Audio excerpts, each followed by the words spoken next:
O problema, cara, assim, eu já tô até cansado. E agora a gente tá em ano de pré-campanha, cara. Assim, eu já dou como fato, não há como convencer o eleitor brasileiro, de direita, bolsonarista, de que o cara é criminoso e que o outro é criminoso. Eu já pulei essa etapa. Simplesmente a gente vai ter que fazer sem convencer o cara. A gente tem que mostrar que a gente é melhor, porque não vai haver esse convencimento. As pessoas querem ser enganadas.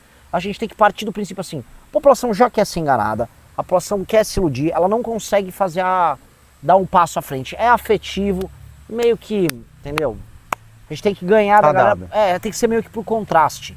E a gente tem que ser honesto, não porque a população vai reconhecer a gente que é honesto, mas por uma questão de valor pessoal nosso e porque no fim do dia isso é uma força. Porque se você for honesto, ninguém pega você no pulo. E os formadores de opinião, tem gente também que é formador de opinião que dá valor para isso. Eu não acho que seja uma coisa completamente sem valor também.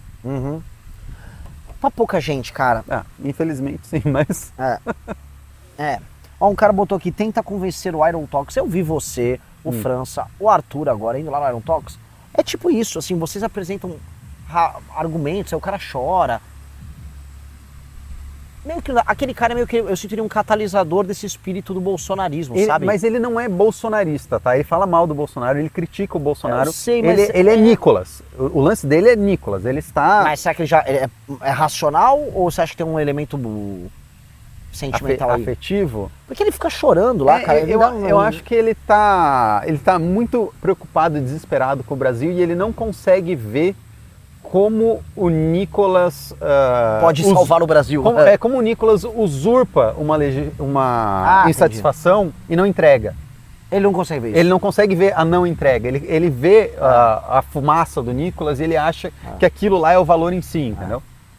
Eu acho não assim. Por exemplo, quando a gente tentava lá falar para ele, olha, a energia cívica é um bem escasso, as pessoas não vão ficar se manifestando, ficar putas com tudo o tempo todo. Então quando você consegue capturar essa energia cívica, você precisa usar ela para alguma coisa, de fato. O Yarvin fala disso, sabia? E aí eu falei para ele, por exemplo, a nossa marcha que a gente fez, a gente foi lá para convencer o PSDB a mudar de lado, porque o Aécio não queria avançar com o impeachment e a gente conseguiu. E aí ele virou e falou assim, não, mas o Nicolas conseguiu reacender novamente a esperança no coração do brasileiro. Mas tá todo mundo aí com a esperança então reacendida, e aí? O que rolou? Né? Quem foi preso por causa da marcha do Nicolas? O que de fato mudou? Qual foi a vitória tática que foi ganha ali? Reacender a esperança do brasileiro. O brasileiro está absolutamente normal. O Nicolas, ele deu um horizonte de ações de internet pro eleitor do Bolsonaro. Sim, fazer campanha. Isso. Não pro eleitor. Ele fez uma bolsopalusa onde os influenciadores irem lá e aparecerem. É que eu acho que assim, ele fez uma captura desse eleitor que tava assim, o Bolsonaro foi preso. Não, tem o Nicolas agora. É isso que ele fez. Sim. E só. O ganho é dele, não é do Brasil. Dele. O ponto é esse. Quando a gente fez a nossa marcha, o ganho foi um ganho global. O PSDB, que estava fazendo uma coisa contrária à nossa tese, foi obrigado a mudar de posição. O Nicolas, quando ele faz essa marcha, o ganho é do Nicolas e da esfera política do Nicolas. Não existe uma externalidade positiva para o Brasil, para além do Nicolas. Sim, esses caras... Enfim, mas pra gente não ficar discutindo esse maluco, esse cara vai e fica usando o MBL de escada para ficar vendendo o nicolismo dele. Por isso que ele não... Eu acho que essa história toda é inútil pra gente. Por mais que vocês levaram razões... O Arthur levou, o Arthur falou, Renan, vê os comentários. Cara, não é isso que interessa. O problema é que você for ver no YouTube, é um tipo de comentário, e aí ele faz cortes no Instagram, é outro tipo. Então assim, isso é inútil. Isso é inútil. Eu acho que a gente tem que, infelizmente, como não vai chegar para as pessoas assim, isso que a gente explicou da Sabesp do Tanuri em São Paulo, a gente explicou do Ratinho, isso não vai chegar. É sabor picanha, sabor esse tipo de convencimento que a galera quer, que a massa quer esse tipo de convencimento. Não dá isso aí, hein? Sim, é complicado. Então, sabe, então o que a gente tem que Mas é do game também, tá posto. Tá posto. Não adianta a gente falar que não existe ou que a gente não vai se adaptar. O lance, a gente ficou muito tempo dando murro em ponta de faca. O que a gente tem que saber aqui pra dentro, pra nossa estrutura, sim, tem que ver racionalização. As pessoas têm que entender por que nós não somos isso. Porque a pergunta é, se a gente aceita que o jogo é assim, por que a gente não faz basicamente o que o Holiday fez? Sim. Vamos puxar o saco, a gente realmente cresceria. Se a gente está adotando um outro caminho, é porque a gente não aceita esse método, mas não adianta ficar apenas lutando Sim. publicamente. Tem uma contra questão ele. de brio, tem uma questão de orgulho Lógico. nosso, mas não pode ser só isso, né? É. Eu acho que a gente também tem que ser competitivo, independente do nosso brio pessoal. É. E eu fico agoniado, assim, eu até mudando um pouco de assunto, saiu lá a pesquisa da Datafolha, pra Datafolha foi bom esses 3 a 4%. Mas eu não gosto, cara, eu queria estar com mais. Vai vir, eu acho que é aquilo que a gente estava falando, amarrando naquele gancho que a gente fez.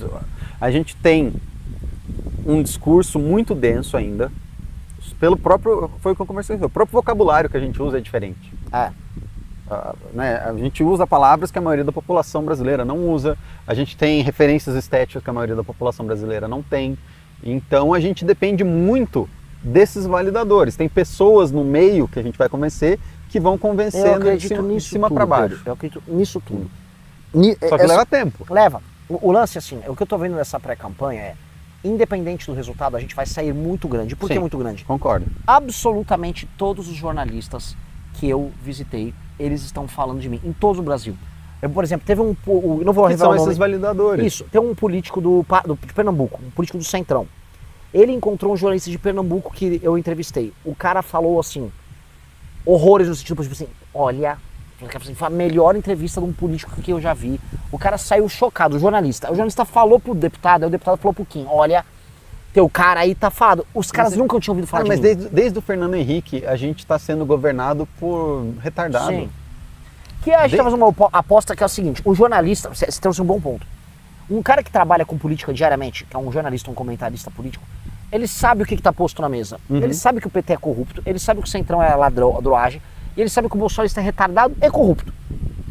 Quando chega a gente, mesmo um cara sendo de centro-esquerda, o cara fala, porra, mano, eu consegui conversar com o cara. Sim. Eu discuti certas coisas que eu não consigo... Quando a gente discute pacto federativo, esses valores que vão para município, pro cara, eu juro pra você, água mineral. O cara estudou faculdade de jornalismo, o cara acompanha o noticiário, e o cara quer falar disso. Ele não pode falar desses assuntos com ninguém. Ou ele tem que ir lá e falar do sistema de Balneário Camboriú. Lutar contra o sistema de Balneário. Aquilo é maravilhoso. Então o que eu acho que assim que a gente tá fazendo é muito diferente, que é, realmente, a gente vai plantar com todo mundo que tem um QI maior de 95 uma semente. E quem tem, cara, quanto mais alto o QI da pessoa, quanto melhor formada, quanto mais leitura a pessoa tem e quanto mais honesta ela for, esses caras a gente vai assim colonizar. Porque os nossos adversários, e isso é um mérito muito foda do PT, o PT consegue falar com as duas pontas. Então o PT consegue ter um discurso pro cara de esquerda de QI alto, professor universitário, que é convincente, e pro cara da base, o mesmo discurso do PT é convincente. E os caras conseguiram fazer isso. O nosso desafio é conseguir fazer isso na direita, porque eles fizeram na esquerda. Então o intelectual de esquerda mais bem conceituado e o cara do Bolsa Família lá na ponta, os dois têm o mesmo discurso do PT e consegue funcionar para eles. Sim. A direita que está com essa dissonância. Sim. E a gente tem que ser capaz de encontrar um discurso que seja universal na direita, igual eles encontraram na esquerda. Sim. Obrigado. E eu acho que assim, a esquerda fez algo. Se olhar direito, pessoal, procurem o nome do autor, eu esqueci esse autor, é um autor que tem uma tese bem interessante, que é a seguinte: no fundo, certas doutrinas radicais, o próprio comunismo, é sobre, vamos dizer, uma massa de pessoas de classe média com alta formação intelectual que se sentem alijadas a posições de poder, e aí existe toda uma ideologia que é criada para justificar a ascensão delas ao poder. Sim. No caso, o marxismo é essa elite ilustrada que se torna vanguarda revolucionária, ela fala em nome dos pobres, e aí ela ganha uma massa crítica para disputar a posição na elite. É tudo sobre brigas de elite. Eu tenho que lembrar o nome desse autor.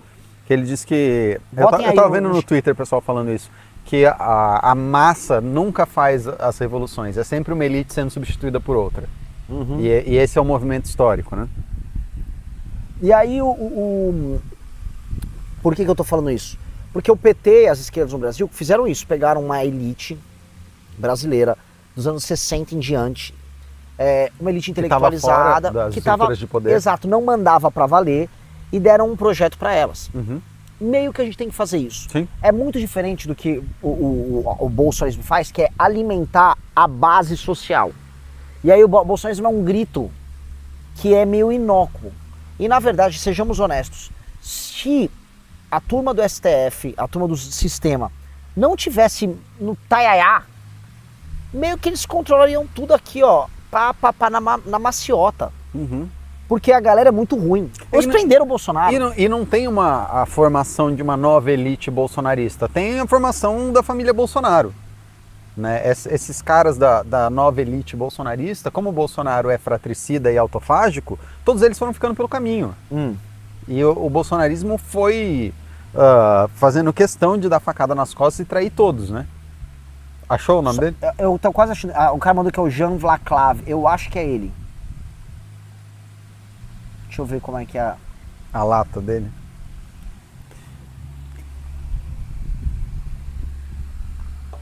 Então você pega, por exemplo, mesmo a Faria Lima ou aqueles grandes apoiadores do Bolsonaro que estavam lá com o Guedes como fiador e aquela galera que achava que o bolsonarismo era, né, solução, esses caras todo mundo meio que pulou fora, um ou outro só que sobrou. Falando sobre isso aqui, um cara mandou: o Nicolas está copiando o seu discurso da forma mais rasa possível.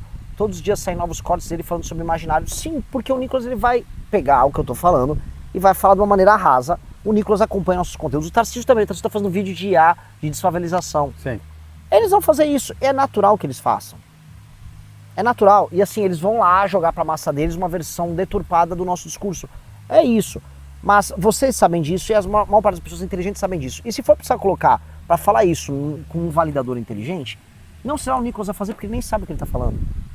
Então, esse tipo de coisa antigamente me deixava agoniado. Tipo, estão roubando as nossas coisas e jogando, mas hoje não... Enquanto eles estiverem roubando as nossas coisas, eu acho melhor do que não... Exato. Porque se eles não estão criando nada novo. Não, e se as nossas coisas não são roubáveis é porque elas são uma bosta hoje em dia em termos de internet. Exato.